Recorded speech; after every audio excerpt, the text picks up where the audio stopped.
Kita beralih ke sorotan lainnya, Saudara. Komisi Independen Pemilihan Kota Banda Aceh melaksanakan sosialisasi pemilu kepada para pemulung di Kampung Jawa Banda Aceh Sabtu sore. Para pemulung ini dibekali cara menggunakan hak suaranya pada 17 April mendatang untuk memilih presiden, wakil presiden, serta calon legislatif. Sosialisasi yang dilaksanakan oleh KIP Banda Aceh bersama dengan relawan demokrasi tersebut bertujuan untuk menarik minat masyarakat, khususnya kelompok marginal, dalam menggunakan hak suaranya pada pemilu 17 April mendatang.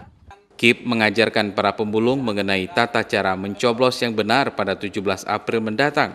Pemilu kali ini ada 5 surat suara yang harus dicoblos oleh pemilih, yaitu surat suara untuk Presiden, DPR RI, DPD RI, DPRA, dan DPRK.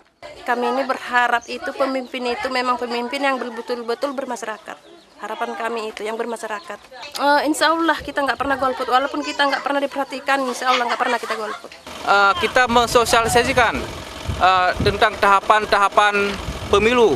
Kita mensosialisasikan hari pencoblosan dan juga kita mensosialisasikan tata cara pencoblosan yang benar dan juga sah sesuai dengan aturan KPU. Komisi Independen Pemilihan Banda Aceh terus melaksanakan sosialisasi kepada masyarakat di semua kelompok, baik pemilih pemula, pemilih muda, kelompok minoritas, serta kelompok marginal untuk meningkatkan partisipasi masyarakat dalam menggunakan hak suaranya pada pemilu 17 April mendatang.